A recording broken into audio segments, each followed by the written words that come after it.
Tons of games offer moral choices that affect the story, your character, the world, and nearly every developer reports that most players choose the good option. Ugh, boring.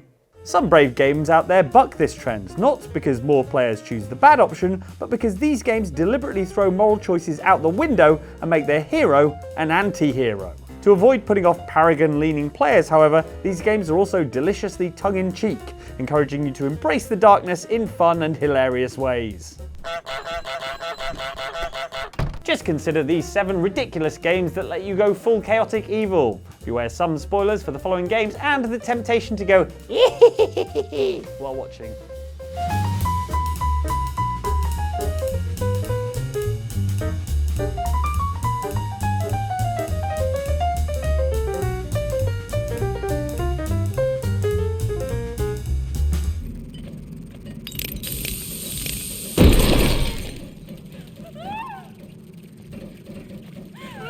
You shouldn't always judge a book by its cover. Just because something looks like a scary flesh monster doesn't mean it's going to murder you. Except if it's in the game Carrion. Then yes, it totally will. Dubbed a reverse horror game and delightfully named after the rotting flesh of a dead animal, Carrion is a game in which you must steer the gross sticky tendrils of a horrible monster and help it escape, much to the dismay of everyone stuck in this facility with it.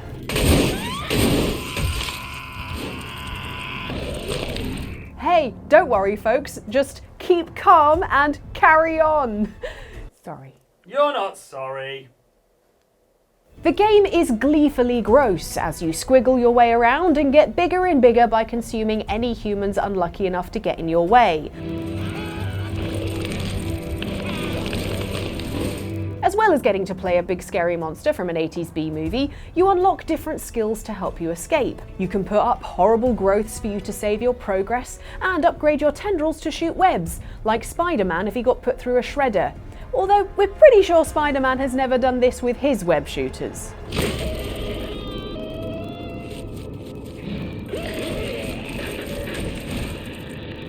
While this could be horrendously gory and put you off tomato spaghetti forever, Carrion's pixel art aesthetic and funny cartoonish animations help nudge it into the realms of dark humour rather than just, you know, dark.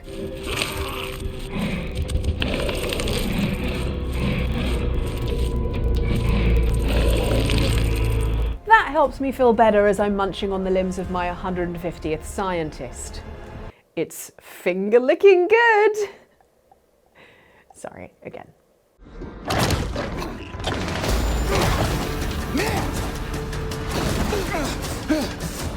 The tiny pup responds with an instinct for survival.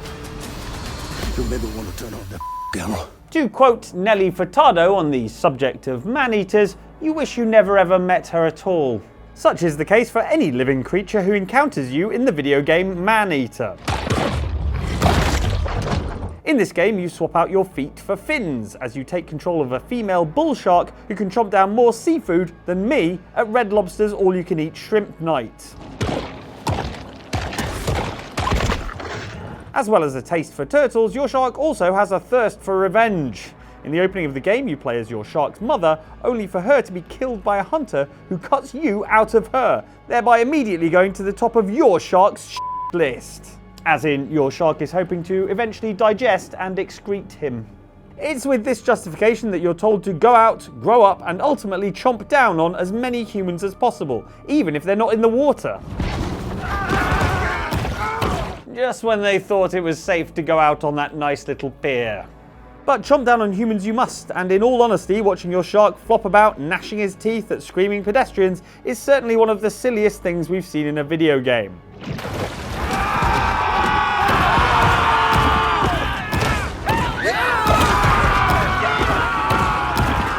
You'll commit so much destruction of property in your quest for vengeance that bulldozers will be impressed. Any boat in the water is fair game to be smashed to bits. And hey, they even come with snacks. It didn't take ancient sailors long to recognize that certain ocean creatures meant them harm. Chief among these was fish. To quote Nelly Furtado again, she's a man-eater, make you buy cars. Shark can't get you in a car.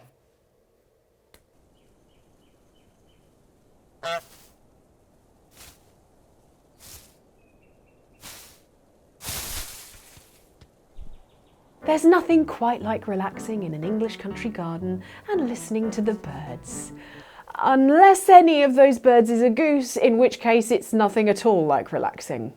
Australian developer House House knew this, and seeing the inherent comedy in being an angry ball of feathers on legs, were inspired to make an entire game where you cause havoc as a grumpy megaduck.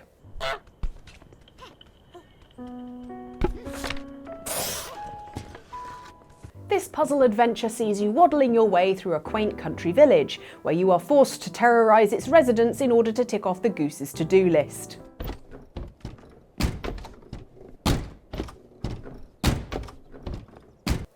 Okay, that one was just for me. While you may not have opposable thumbs, you still have plenty of ways to harass the humans around you.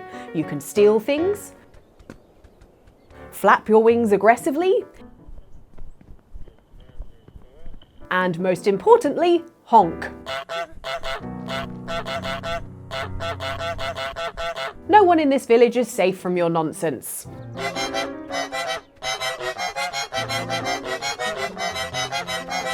A harmonica? Oh, well, at least the goose can't pick up anything dangerous, you're thinking. Think again. While you can annoy everyone to the point that you've kicked off a full-on war between neighbours and half the residents put up no goose signs, the ultimate goal is to make it to the model village to steal a bell. One of many that this goose has previously stolen, it turns out.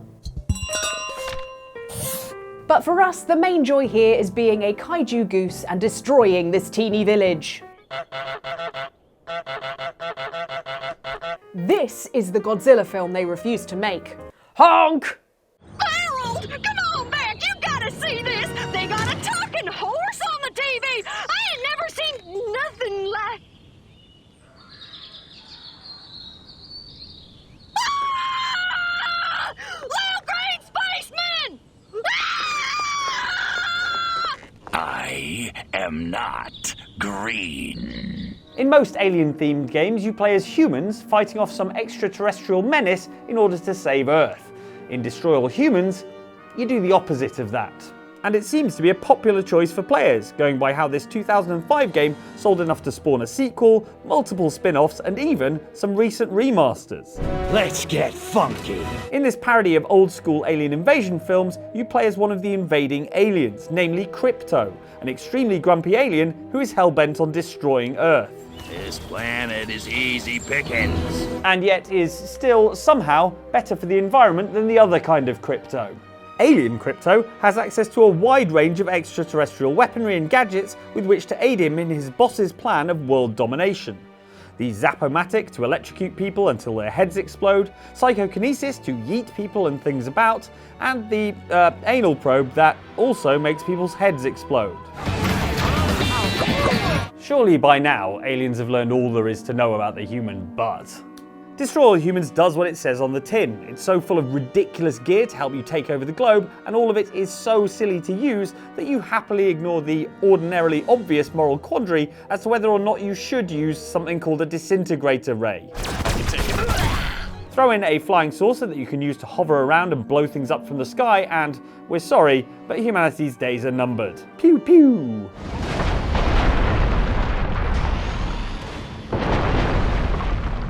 Look, it's not that I'm that easily swayed by being given my own spaceship, but I am that easily swayed.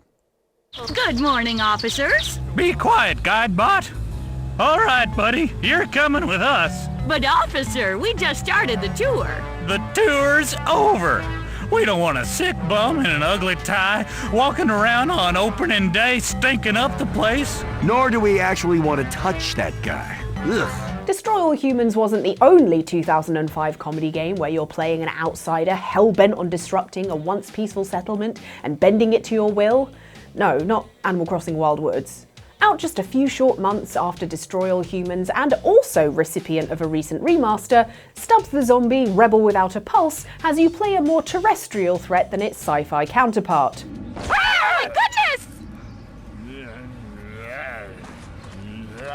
As you might have guessed from the title, you play as Stubbs the Zombie, and he wants to pick your brain out of your skull and eat it. Why me? Where you're accustomed to games in which you're fighting off the mindless zombie hordes, in this game, Stubbs the undead travelling salesman really wants everyone to sign up to this whole being a zombie thing, and it's your job to help him do it. Come on, brain! Eating brains not only creates zombies, but also charges up special abilities, such as letting out a fart so noxious that it causes everyone in the vicinity to double over and/or vomit. Can't believe it! Oh man, what's that guy been eating? Oh yeah, brains. But now it's your time, Master. Time to crash the party. Time to crush the Empire. Time to bring back the black. Loose the minions of war. Because evil always finds a way. Who hasn't wanted to preside over an army of goblins who will do your every bidding? Come on, don't lie to us, or we'll set the goblins on you. In the Overlord series, you can guide your minions around and order them to deal with whatever you want, mostly destroying things and fighting. The first game in the series had a fairly traditional morality scale referred to as corruption, which rises when you do particularly evil things, and can even be reduced by a select few good moral choices on offer. But screw that, we want hilarious chaotic evil antics. So for us, the better option by far is Overlord 2's Tyranny rating. This doesn't force you to be good or bad, but instead just rates you on what kind of evil you are. Focusing on killing people causes your destruction rating to rise, or you can subjugate people, making your domination rating go through the roof. Knowing that no matter what you do, you'll be doing something bad frees you up to just enjoy the utter mayhem that is running around with an army of goblins and wrecking shit up. I wonder if they'll help me do my laundry.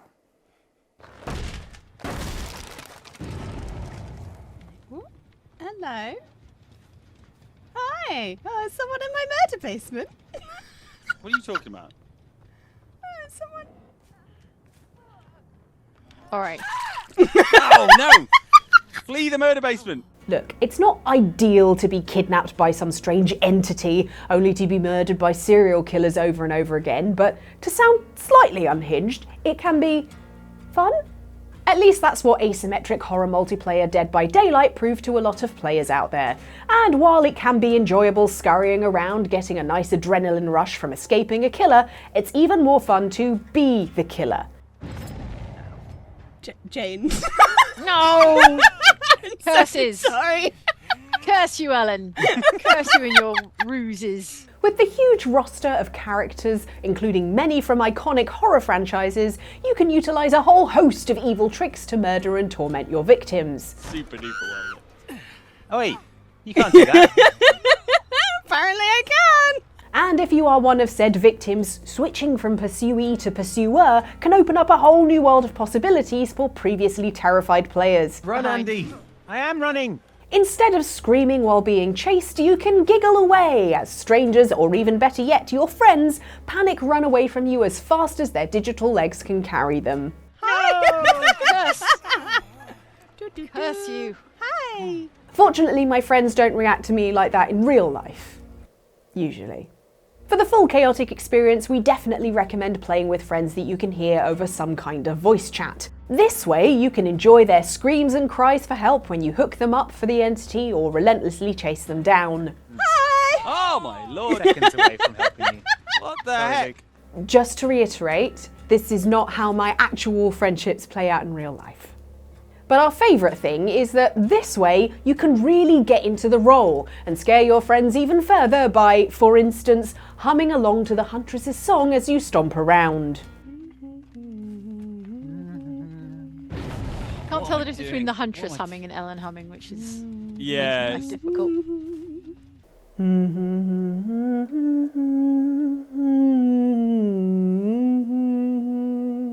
Ellen, you said you'd stop humming that in the office.